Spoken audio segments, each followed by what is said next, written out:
Greetings. We're here with Emerald Media out here in Brooklyn, and our guest today is the wonderful Makada Marley.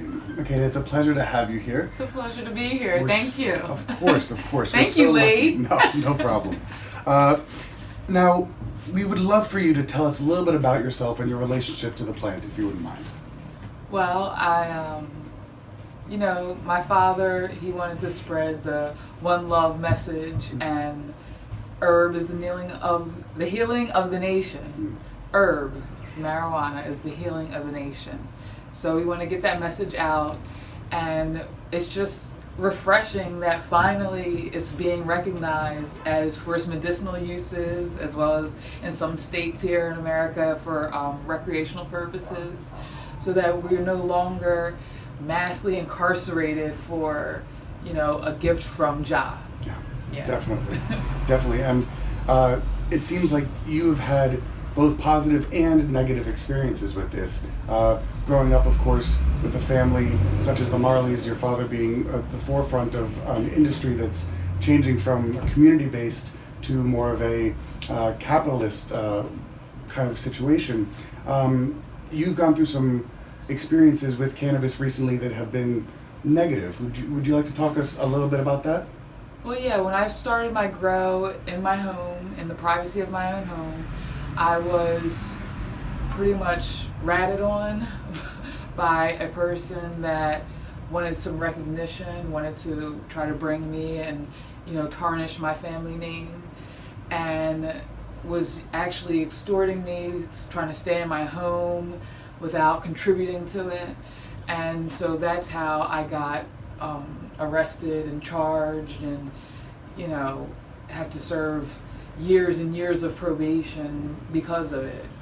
And that was in Pennsylvania, yes? Yes. And it was just a home grow. You weren't doing it for commercial purposes, just something where you were growing plants for medicine for yourself and for your family. Yes. That's something that should not be criminalized, and it's very unfortunate that you've had to go through that.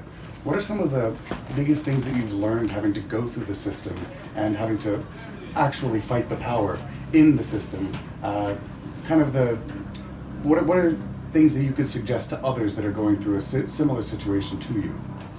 I would just suggest to stand up for your rights and stay strong, and don't try and let them, beat you down or intimidate you, because it's just kind of ironic how they charged me in 2010 with manufacturing a plant that grows, naturally. It's a plant, and they charged me with these charges, causing me to have felonies, causing me to, not be looked upon as an upstanding citizen. And then a couple years later, deciding, oh, well, now it's good for people. Now that we've ruined people's lives, torn people away from their families. And I have one friend, he just spent 6 years just for possession of the plant and just for, his own personal use. And it's just ridiculous how, they try to intimidate us. But, there's a lot of resources out there now that we don't have to be silent. We don't have to be imprisoned. We're allowed to be free now, finally. And I just wanted, I stood up and spoke up in Trenton, New Jersey. I've spoken in Harrisburg about the legalization, having it federally legalized and not just on the state level. And I'm just an advocate for that, and I will always speak up about that. And that's really important to know, especially the part of you now having a felony, and not just you, but so many people who have been disenfranchised. Having a felony does more than just affect your personal life. It affects the whole community that you live in, because the people who have felonies, they're not allowed to vote. You're not allowed to be a part of the system that is holding you down because of something that they are now making a plethora of money off of. Exactly. And talking about the way that you have experienced this situation, how do you feel that being a young black woman has changed your experience versus if somebody else from a different race or a different gender had been going through the same thing? It's so much harder. it's actually brutalizing what they do to black people and black women in particular. You know, I've known plenty of white males that have been growing and have never had to face the consequences of what they are doing, and I was doing the same thing. But you know, it's just how the system is set up. How we're a society that was based in slavery, and they changed that slavery into like this legal system now, where they're still having us bondage and, you know, persecuted because of the color of our skin. So it's a lot harder, and it's unfair. It is. It's definitely unfair. And one of the things that I've been seeing across the country, when certain states and localities are opening up for cannabis sales, is expungement of records. So there have been a lot of people are doing expungement events, but it doesn't seem like those are working as much because people can't go out to the events because their loved ones are in jail for having 2 grams of weed, so they have to work 2 jobs, so they then can't make the after work event where they could potentially get their loved ones out of jail by just filling out simple paperwork. So those type of expungement events, are those something that you guys are wanting to be a part of or focusing on? It would be nice to see that happen, but first I have to get off of probation. Yeah. In order to even do that, it's like they charge you all this money and they take all this time out of your life, and then you can't apply for expungement or anything until you're completely done it. But it's like, you know, you got all my money, you got all my time, you got all my resources. Now, is there any type of, you know, reimbursement for all this that I, like, all the money that I've spent? You're right, exactly. And that makes it so difficult for you to be able to continue, not just in your life, but if you were to attempt to now get into the market that is this capitalized cannabis market, they are inhibiting that as well. So they're saying the things that you were doing, the pathway that you paved, you can't walk on it. That's for us to drive on. Exactly. And so a lot of places, or not a lot, but more and more recently, governors are signing into effect, expunging all of the records for things that have been previously illegal and are now legalized. And these expungements, they don't just affect a person, and they don't just affect one family household. They affect an entire community, and in turn affect an entire group of people. And so I think that's something that you can definitely be a pioneer for, going with all the struggles that you've gone through, and hopefully a light for people who are going through the same thing, or hopefully won't have to in the future. And that's where, you know, the Live Love experience is what we're doing now. And so tell us a little bit about the Live Love experience. Well, the Live Love experience is an experience where all people are welcome to join, you know, in celebrating the legalization of marijuana and listening to good music and feeling at peace and not ashamed for what you enjoy in your life. You know, live, love, and the pursuit of happiness is what the experience is all about. And how can people get involved with this movement that you are trying to embody? Well, they could see me in 2020 when I put out some music and show up to events that I'll be hosting and performing at under Life Nation Networks. Life Nation Networks. Yes. Okay. Now, if you wouldn't mind, tell us a little bit about, you know, the music that you like. You know, cannabis and music have always been so intertwined, especially in your family's experience with your father leading the way for cannabis and music to become one. And how are you taking that and how are you making it your own? That's a great question, Lee. Oh, goodness. Well, the music is always going to be reggae music, dance hall. We have the EMD or EDM. EDM. We have EDM. Okay, so there's EDM music. There, you know, it always starts with reggae music, Of course. and the whole message of the Rasta man and Rasta man vibrations, and you know, I just like to get that back into being in the limelight instead of in the shadows. You know, we want to bring that back forward and bring it and combined it with the EDM movement and combine it with, you know, what's going on in this day and age in the digital movement of, you know, music and sound and very cool. Marijuana.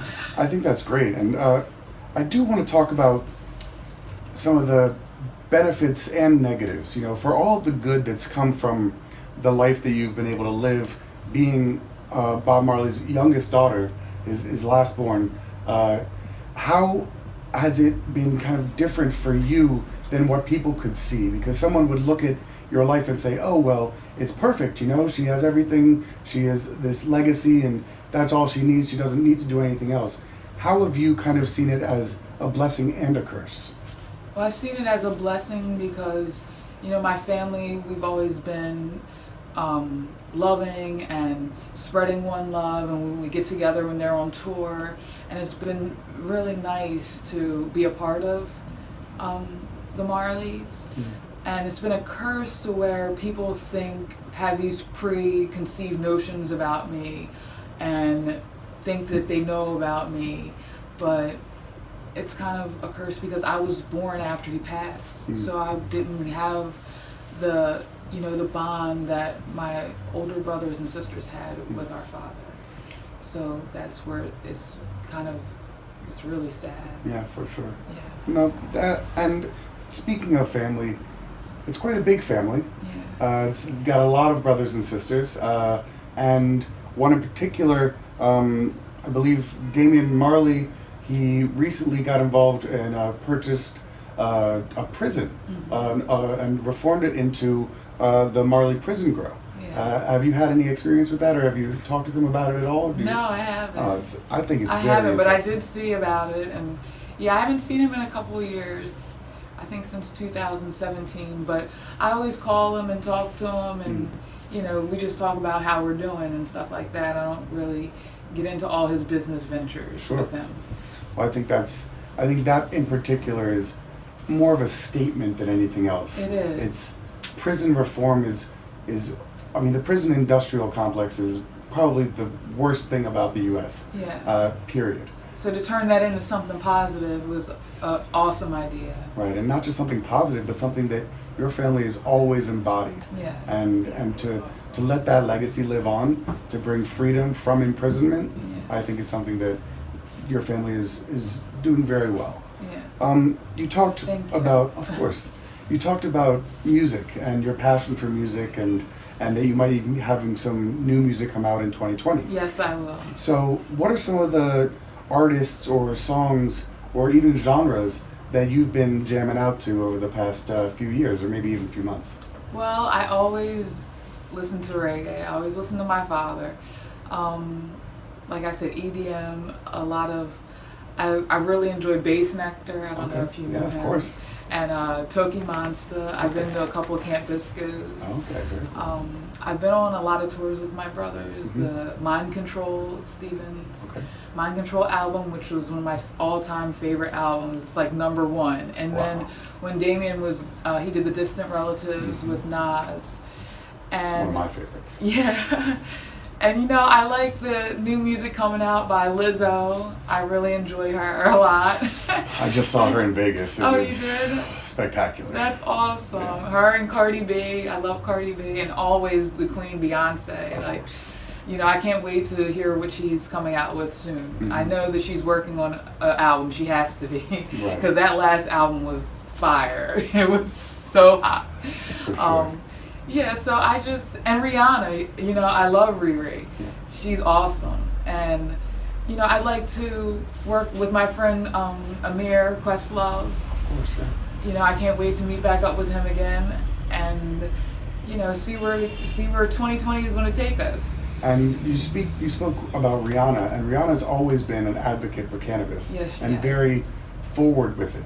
And the reality is she has not just been successful as an artist, but now as an entrepreneur as well. Yeah. She, with her Fenty brand, it's something that is rivaling the top fashion brands in the world. It's amazing. And it's really the discussion of Rihanna and Lizzo together is they're bringing this positivity to black women that hasn't been seen in a long time. Yeah. And so that along with her appreciation for cannabis, I think can definitely go a long way, and hopefully we'll be able to see you as a part of it as well. Yes, thank you. Of course. What's your favorite movie? Coming to America. Coming to America. That's a good one. That's a good one. You like that one? Yeah, I love Coming to America. You know they're coming out with a new one. That's what I heard, but I don't know. I don't know if it can like even rival the original. Listen, at all. You're never gonna have mopping a McDonald's and having that same scene. It's impossible. But hopefully it'll do it some justice. I kind of want to ask you about the, cannabis is one drug that's been criminalized over the years, but then there are also a lot of different types of drugs or plant medicines that are going through changes. The FDA has recently said that they're going to be starting some trials with psilocybin and LSD, so magic mushrooms and LSD, in terms of helping PTSD and those different things. Places like Oakland have already done decriminalization of drugs like ayahuasca and peyote and these different plant-based medicines that have been used in communities, including Rasta, that for so long. Do you have any experience with these or any ideas on what they should be going through? No, I don't. I don't get into all of that other things. You get high and that elevates you enough. I'm high on life. There we go. Right I appreciate now. That. I appreciate I'm that. just high on life, and I think that the CBD and the hemp, what they're doing with helping seizures and helping cancer patients and for pain and like the natural medicines and stuff like that, I think that that's going to be my main focus. I don't know enough about all the other. No worries. What are some ways that people who are out here being consumers can help focus themselves to support women in business and specifically women in color in the cannabis industry? Well, they could read Emerald magazine and definitely, just stay in the loop, and Instagrams and Facebooks and Twitters and, just get involved in community, in media, on social media, I guess. Just stay, linked into what's going on with the different women. You can follow me on LinkedIn. I'm Makada J. Marley. Okay. And the same with my all my pages are the same, Makada J. Marley. Perfect. So, and then I try and keep people up to date. I have different pages like Dr. Mac Marley, which will touch on like the different things coming out in the field of medicine and natural cures and herbal cures and stuff like that.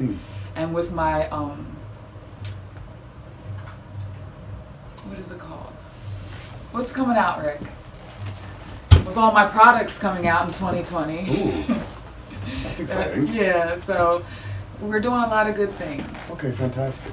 And these are products that are going to be CBD based potentially. That's fantastic. And then flour. Okay. And CBD flour has actually been very beneficial to people to help them quit smoking cigarettes. And hemp is another thing that we haven't really discussed, but have you had any experience with it, or are you interested in hemp as well, or specifically cannabis? Well, hemp for the states that it's not legal in yet. And for the general public, like nationwide, you can get CBD and hemp products in, your local grocery store or your local pharmacy. And so look for my products there too. For sure. You'll see those soon, and creams, and there's bands for pain, and it has CBD infused everything. CBD infused everything. I like that. Well, I truly appreciate you taking the time. Is there anything that you would like to talk to us about? Anything else that you want to let the people know? Just the Live Love experience. It's LIVLUV, and we're going to have lots of products and events coming in 2020 through Life Nation Networks. And that's it. And thank you for having me. I appreciate it. Pleasure. Thanks a lot. Live love. Live love.